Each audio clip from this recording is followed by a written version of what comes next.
in store for us. Can they finish off Tempo Storm and be the America's champion? Everything is on the line right now. As we were saying earlier, Tempo Storm is not allowed to make any more mistakes. If they do, they're going to go home with a silver medal here.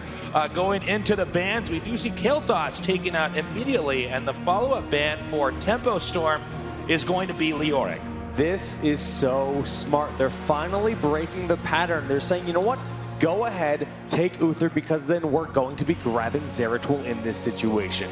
All right, well, Zeratul, an absolutely fantastic hero to pick up early on. His Void Prism just unbelievably powerful, and there it is. We are going to see a Zeratul, folks. And Zeratul on Cloud9, I mean, obviously Cloud9, a fantastic team. They're definitely going to be able to utilize Void Prism pretty effectively. And I like the fact that Cloud9 chose to go with Zeratul over Uther because of how strong Zuna is on Zeratul. By far his best hero overall, and this should just allow Tempo Storm to go for both Uther and then either Leoric and Johanna unless they choose Jaina. All right, let's see. What will they choose with their Uther pick? There, of course, is that Uther pick. Always going to see him taken right off the bat if he's not banned, so it's going to look very nice for a Dreadnought on that Uther. Actually, I think I like Jaina the most here for the next pickup. All right. Yeah, Jaina would be a very good pick actually to take here, and there you go again, Jake, the Miss Cleo of esports, predicting that Jaina there, and it's going to now bounce back to Cloud9. What will their picks be? They've already got Zeratul. After they do these two picks, we're going to ban, so it's pretty important. If there's anything that's absolutely necessary, they're going to have to get it right now. Do they grab one of the best warriors in the game with Johanna? Yeah, I think that makes the most sense. King Caffeine so strong on that hero. There's so much control available on the battleground, and we have seen them have a lot of success. You set up a big Void Prison, pull them in with a Condemn, follow up with that Blessed Shield is quite strong. There's quite a few options on the table this early in the draft. All right, let's see what those pickups are here for Cloud9. Johanna right off the bat. Yeah, Johanna, obviously a very strong warrior. You always want either Leoric or Johanna there. Johanna able to stay in the front, use that Condemn to actually pull away, or pull in rather, heroes that are retreating, in this case from Tempo Storm, but also just Johanna, a very well-rounded hero. And they go for Tyrande. This has been so good for them throughout this tournament, and it just sets them up to have a lot of vision. If you're ever trying to sneak a boss, you can shoot the Sentinel across the map, and then Lunar Flare plus Hunter's Mark. We've talked about it so many times with how good K1 Pro is with this hero. I'm really liking this lineup right now for Cloud9, and I think you're completely right, Jake. With the fact that they can actually spot with the L at the boss is huge. Yeah, but let's not forget Uther, man. Uther's on Tempo Storm, and so far, everyone that gets Uther wins. Taking a page out of Cloud9's book, they ban Rhaegar once they have Uther. So this is going to be the first time Cloud9 is not playing one of those two heroes in this entire series. They've been playing either Rhaegar or Uther. Now they're going to have to look at Kerosene, Malfurion, Brightwing, one of those other big support picks for their team. What would you think if they did go for Malfurion here? Is that viable? It depends on whatever Tempo Storm goes for, the rest of their composition. I mean, with what they have right now, certainly is viable with Tempo, opting to pick Arthas. All right, Arthas has been just picked so highly each and every time, puts out so much damage, so we'll see if they can do something fancy with that. By the way, I do want to point out, I love the Muradin ban here by Cloud9 as well, just getting rid of that reverberation that can be so nice against Zeratul. Yeah, a great pickup, that's for sure. And, okay, Tempo Storm will end up going for Vala for that next pickup, leaving their last pick rather flexible to go for double warrior or, of course, triple range assassin, the traditional Tempo Storm style. These guys both masters at this phase of the game into, you know, masking what exactly they want their team composition to be, as well as really denying the strengths of the opposing teams. We're now going to see the final two picks right now for Cloud9, as they have to make a tough choice here. You know, the bans we've had already. I want to see Abathur. He's so strong here on Sky Temple. Malfurion has been picked up. That will be their support. So the true lovers, Tyrande, Malfurion, they're there. But Abathur, I'm feeling it for that final pickup. Yes, indeed. Tasus and I are here as well, so it should be good times. Illidan being picked up as that final pick. Wow, an Illidan pick. This is really interesting. We've seen some Illidan plays here, but a lot of times they're not too much success. But this Illidan comp's a little bit different. Normally we see Illidan comboed with Abathur. And the other crazy thing is here is it's double melee assassin. It's Illidan and Zeratul. So this is very uncommon. We've seen it in the past, and it has been successful in the past. This is going to kind of force Tempostorm into another frontliner. They need the peel for Vala and Jaina in the back. All right, so who do they pick for that frontliner then? Standing out as a Nuba Rack for me, Tyrael would work as well because when Illidan dives in, you can Judgment to lock him in place. Sanctification is a style that we've seen in the past too. Not as common here in North America though. Indeed, I would love to see that pick up. What will it be this final hero? Sonya! All right. Okay. Sonya been just so popular this weekend as well. Now, we could cover this just briefly here. Sky Temple, the map that we're on, this is a pretty interesting map. It's a map where you don't actually ever have to go to the opponent's core to win the game. You never necessarily have to go there. You can just control the temples there and have them activate and fire down enemy defenses. So that means for both these teams, they're going to have to be very solid at fighting in open territory. You can't just rely on defenses or play a turtle-y game. That's right, and I'm very interested to see how that is actually going to work out between these two lineups, because we have those two absolutely fantastic range damages coming out for Tempostorm with Vala, with Jaina, but of course the Zeratul Illidan being able to jump on top of them. Who do you think won this draft? It's so hard to say. It's going to be very reliant on the big Void Prisons from Zeratul in this matchup. I'm feeling it for Tempostorm. This stylistically feels a lot like the way they like to draft. So as long as the Sonya execution is there, I think they have it, and we're going to go to Game 5. But Cloud9, they certainly have the power to end it here. All right, guys, we are now ready for game number 4. So let's make some noise. This is the finals with Tempostorm against Cloud9.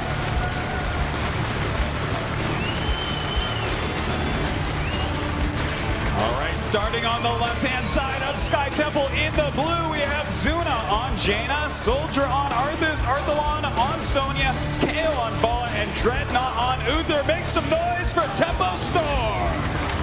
And on the right, in the red, we have Dunk Train on Malfurion, King Caffeine on Johanna, Fan on Zeratul, K1 Pro on Tyrande, and iDream on Illidan. Make some noise for Cloud9!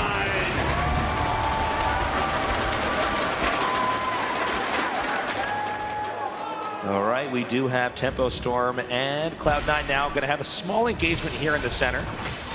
And it looks like we shouldn't have any takedowns here just yet. Cloud9 going to go ahead and back up now. Yeah, looks like a nice route going down there on Dunk Train. He's going to have to back up for the time being. Now it'll be interesting to see how they do spread these lanes out. Looks like Illidan and Zeratul making their way to the bottom, maybe looking for a gank down there. In the meantime, Tempostorm going to go ahead and clear out that middle lane with ease. Yeah, they're going to be soaking for experience, at least for now. Remember, the first two temples that do appear is in the top and in the center. And oftentimes we see this as a trade. Usually one team takes one temple, the other team takes another. So it's not really until the second phase here, where the bottom temple is activated, that we see forced team engagements. That's quite right. Of course, they could fight for it a little bit, maybe some quick rotations getting in there, but also you got to be careful. If your opponents are soaking more lanes than you and you're wasting time trying to get just a couple extra shots, that could work against you. Well, as you can see now, Zeratul going to go ahead and get that watchtower, although this shouldn't be lasting for too long. Tempostorm now reclaiming this. Temple's activating in 5 seconds. We'll see if there's anything crazy that happens here, but usually this is one of the more tame parts of the game here on Sky Temple. I gotta say, I kind of like this. We saw Dreadnought actually trying to get a few free shots up the top before Dunk Train came in and got rid of it. But it looks like we do have a split temple scenario here, which is pretty much what was expected.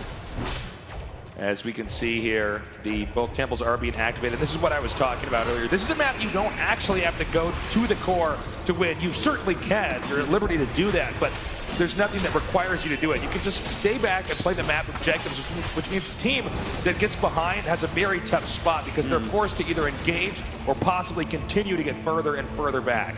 Well, as of this moment, we do see Cloud9 with a slight lead here. Not a giant deal, though. All the members of both teams kind of spreading out now, trying to get a little bit more experience, but it looks like Soldier taking a lot of damage there, just barely getting away. Yeah, going to tap the well there, so it'll be a little bit longer before Arthas will be able to heal up anymore. skirmishes going on throughout the map here as we're seeing both teams be very diligent about making sure that the lanes are being soaked properly as far as experience goes. A minor lead right now for Tempo Storm, but that could change very quickly with a takedown or two here from Cloud9. Well, we do have Tempo Storm immediately taking these top bruisers. It'll be cool to see, do they cap it right away? I think they will, since Zeratul on the map. You can never know really where he is because he is cloaked so often. And in the meantime, we do have that bottom siege camp being cleared out by Cloud9. Well, this is going to be a solid push up here at the top. You already see Tempo Storm really on top of getting all these mercenary camps. I believe we do have a, yes, we do have a capture over here as well for Cloud9, but Tempo Storm seems to be just a few inches ahead here from their opponents, Cloud9. Well, right now they do have those bruisers going up towards this top area, and we do have Caffeine coming up, going to help clean that out. A little bit of damage being put on him, but they're not going to be able to do too much near these towers. Yeah, we saw Johanna getting chased back a little bit. No bullets depleted there in the top lane. So these minions can really just do a ton of damage to Cloud9. So that does force Cloud9 to address that issue, which of course opens up more opportunities around the map here for Tempo Storm. Now, really, Cloud9 would have to start their bruisers extremely soon if they want him before that bottom shrine gets up, but it doesn't look like they're going to. I mean, no, they're just passing right through. It looks like their bruiser camp is just going to be left. Zeratul does narrowly escape there, as we see, I believe it was Jaina back there, Hearthstoning, to try to get some more health here. And this is getting a little bit tough. Right now, it's 7-7, very, very even, but now is the bottom shrine, and this is really where this map picks up.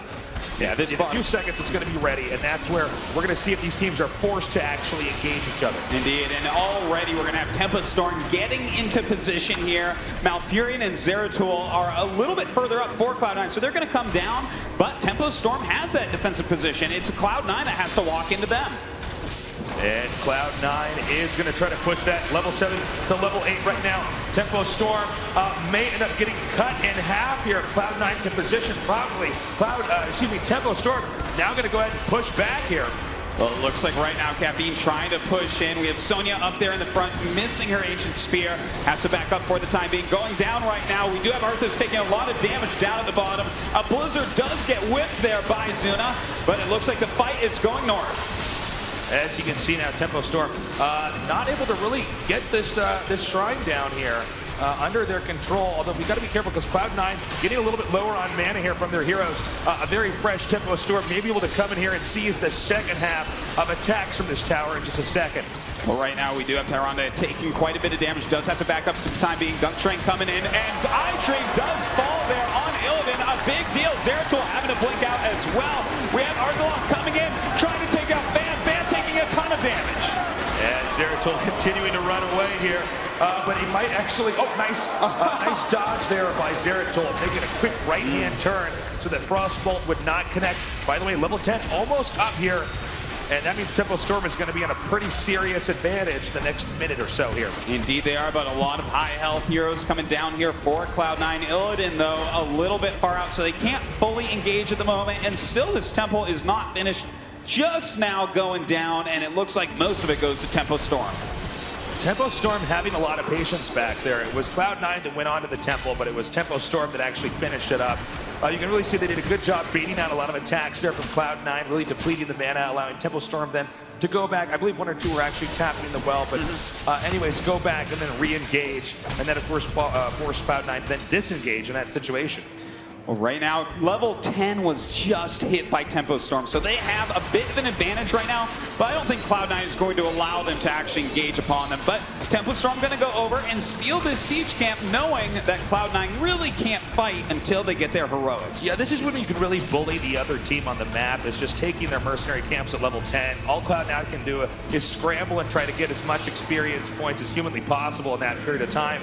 But Tempo Storm, great job. After level 10 is achieved, which I think is going to happen in a second here for Cloud9, then they can both engage each other. Then it's a fair fight. But until then, that's where Tempo Storm really gets to abuse this advantage. Indeed they do. There we go, though. We do have that very important level 10 being reached by Cloud9. Very excited to see the next team battle that does come up. The next temple should be coming up pretty soon as well.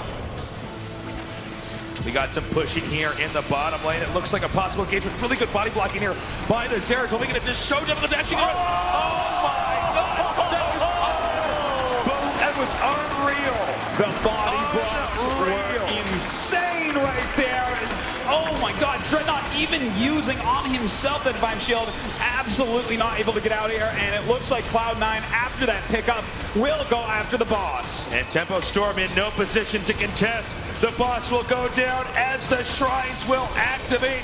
This will be an incredible push here in bot lane as Cloud9 could possibly even split and take both shrines here. Oh, they might be able to with that boss up there. Just so much damage all around the battleground right now. But it looks like iDream going to go up and try to deal with Arthalon. Sonya doing a great push here on that top 4. Zeratul coming up as well, seeing if he can get in on the action. And it looks like they will lose the top 4. So a nice small victory there for Tempo Storm. Yeah, Tempo Storm making lemonade with lemons there. They did manage to push in that top lane a little bit despite a pretty tremendous advantage as far as how the map's been going here for Cloud9. Boss almost, yep, there it is, taken out just now. Yeah, it doesn't quite get that bottom 4, so a good save there by Tempo Storm, who, by the way, still has a slight advantage as far as experience goes. Right now, walking in, Dunk Train, a little bit out of position. It gets blown up in a matter of seconds. A great move in by Tempo Storm, who now steals the temple. Yeah, and with Tempo Storm having both temples, the infrastructure here from Cloud9 is going to be chewed up pretty quickly. Cloud9, I mean, that body block back there was sick on the Uther, but overall, Tempo Storm is really able to maneuver through the flow of this game and keep engineering comebacks and advantages. Yeah, they've done an absolutely fantastic job of that. And, you know, they're doing a great job still soaking all over the map. Cloud9 now down a couple of levels. They'll start to catch up here in a moment after they clear out some lanes. But Tempo Storm are really showing that they want that Game 5. And I think there is a high chance we will be going to Game 5. Now, check this out. They're setting up, spotted. They were setting up for a possible trap, but really hyper-vigilance from Tyrande there with the Owl, just making sure that they always are able to check the movement here of Tempo Storm. Well, right now, Tempo Storm rotating up to the top, and they know that Fan is out of position here. Shrink Ray goes down, and he tries to save himself the Void Prism, but a beautiful root and a kill. Yeah, that is not exactly what you want to use Void Prism for there, but he just had no other choice. There was no way to really get away there. We do have, I believe, what's going to be Johanna, yes, coming in here from behind, attempting to make at least the threat of a potential sandwich up here, possibly making Tempo Storm then maneuver back a little bit. Yeah, Tempo Storm does end up backing out. They don't want to overcommit here. They've got the advantage. They've killed off all of the forts of Cloud9 already without losing any of their own. So they're doing a fantastic job. No reason to throw that away. Tempo Storm now going back, level 15 to level 13. Just cleaning up any available map objectives they can. You see here, the Siege Giant's going to be used to push pretty heavily down there. Cloud9 sneaking up. It looks like they had somewhat of a, no, that's actually a spotter, excuse me, not an ambush. But they're setting up, and now they're going to see, will Cloud9 engage? No, in fact, Cloud9 goes ahead and backs up, rotating to the upper east side of the map. You know, this is tough. They're making a gigantic push down in this bottom lane. We're going to have 4 Siege Giants pushing the lane, and in fact, all of Tempo Storm going over there as well, maybe clearing the path for them. Well, this is a very solid push up here. Cloud9 not able to quite come up with much. This is really a game of little victories here by Tempo Storm, and Speed Cooper's going to have a big battle coming up here right now. Getting too low, a takedown there. iDream gets taken out in a matter of seconds. King Cat being taken down as well. Tempo Storm pushing now onto the keep. Oh, nice stun and a root onto Mouth. He falls also. Fan comes in. Too little, too late though. All at once, Tempo Storm goes for the jugular. An insane push here with 4 Siege Giants moving through the south. Top lane is softened here for Cloud9, although I do question how impactful that will truly be in this game, where a complete opening in the boss lane for Tempo Storm has been created, giving them unfiltered access, if you will, to the core. Well, you know, Tempo Storm has done a fantastic job taking out that keep, having it. Look at this. Now they have both temples. They may as well be Temple Storm at this point, taking down these other keeps quite a bit as far as health goes. As you can see, guys, we've had people voting in. 63% of you think that Cloud9 can take it. although it might be tough for them to do it in this game, but hold out here. We have Arthas actually in a lot of trouble right now. Good VP down there, and you can see Arthas just narrowly escapes. A good engagement by Cloud9, but they didn't seal the deal. They didn't get the takedowns they needed.